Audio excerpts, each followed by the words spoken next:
Baik, kita lanjutkan. Nah, sekarang karakter yang disebut kritis itu seperti apa sih? Nah, jadi kritis itu ketika seseorang mampu berpikir, kalau di situ saya tulis 6. Yang pertama logis, yang kedua objektif, yang ketiga independen, yang keempat komprehensif, yang kelima kreatif, yang keenam argumentatif.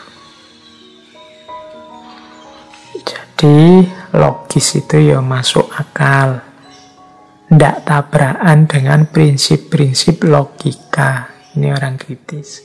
Kalau ada yang ndak logis ya orang yang berpikir kritis akan bisa mendeteksi, oh ini ndak logis. Tadi malam katanya sakit parah, sekarang kok sudah jalan-jalan ke luar negeri dan seterusnya. Ini ndak logis. Pasti ada yang salah di situ. Oke, itu ciri pertama. Jadi ini kalau akal kita terlatih dengan berpikir logika, insya Allah kita bisa mendeteksi ada yang tidak logis. Meskipun mungkin harus diteliti dulu, tapi secara intuitif kita merasa ada yang tidak logis, ini ada yang keliru. Yang kedua, objektif. Objektif itu berarti, ya mudahnya objektif itu, pemikir yang kritis itu ya menjelaskan, memaparkan sesuatu tanpa dia mengintervensi. Kalau orang yang menjelaskan mengintervensi, nanti hasilnya subjektif. Tapi objektif itu ya A dibilang A, B dibilang B. Tinggi dibilang tinggi, rendah dibilang rendah. Itu objektif namanya.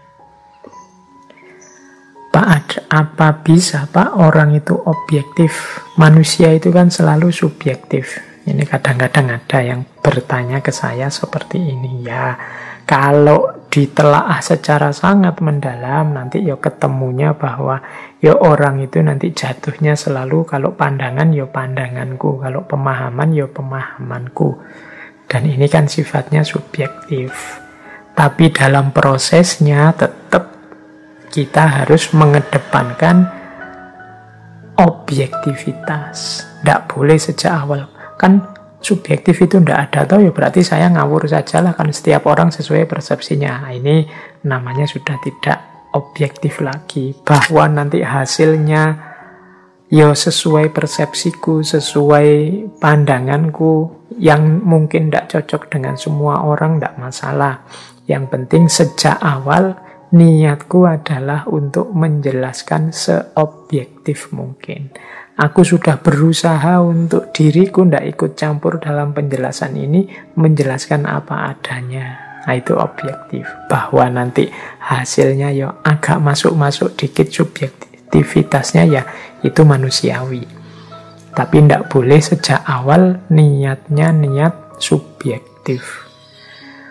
Pokoknya ini kan hakku, jadi aku menyimpulkannya suka-suka aku. Nah, ini berarti sejak awal memang tidak niat menemukan kebenaran.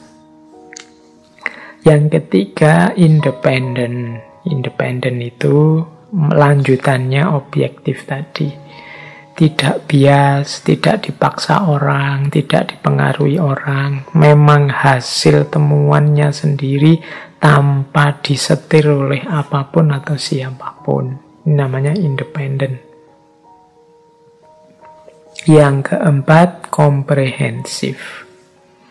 Komprehensif itu ya utuh, dilihat semua, direnungi semua, dipikirkan semua, tidak milih-milih. Tidak hanya melihat bagian ini saja atau bagian itu saja, tidak. Komprehensif. Misalnya membahas tokoh siapa, ya dilihat komprehensif. Tidak bias, berarti tidak independen, atau dipilih-pilih. Saya milih bagian ini saja, saya milih bagian itu saja. Nanti sebenarnya ini orang baik, tapi untuk kepentingan penelitian saya ya harus saya pilih bagian jeleknya saja. biar tesisku ndak gugur, biar hipotesisku benar. Nah ini berarti ndak komprehensif, dia milih-milih. Kemudian yang kelima kreatif, dan yang keenam argumentatif. Kreatif itu kemampuan memproduksi gagasan-gagasan baru.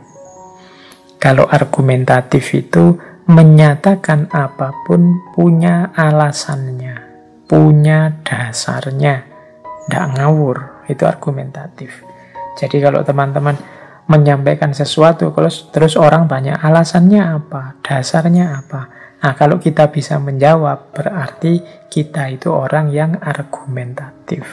Bisa memberi argumen. Kalau ngomong berarti tidak ngawur. Kalau kreatif, itu biasanya mampu menampilkan konsep-konsep baru, temuan-temuan baru, gagasan-gagasan atau ide yang baru, yang jadi alternatif jawaban dari problem yang kita hadapi. Itu kemampuan, tergolong kemampuan kritis juga. Jadi ternyata kritis itu logis, berarti yang tidak logis tidak masuk kriteria kritis. Objektif, berarti kalau sejak awal sudah tidak objektif, untuk kepentingan-kepentingan tertentu ya perlu dikritisi. Kalau sudah objektif, sudah kritis. Kemudian yang ketiga, independen, tidak bias, tidak penuh kepentingan di luar kebenaran. Yang keempat, komprehensif, melihatnya utuh. Yang kelima, kreatif. Dan yang keenam, argumentatif.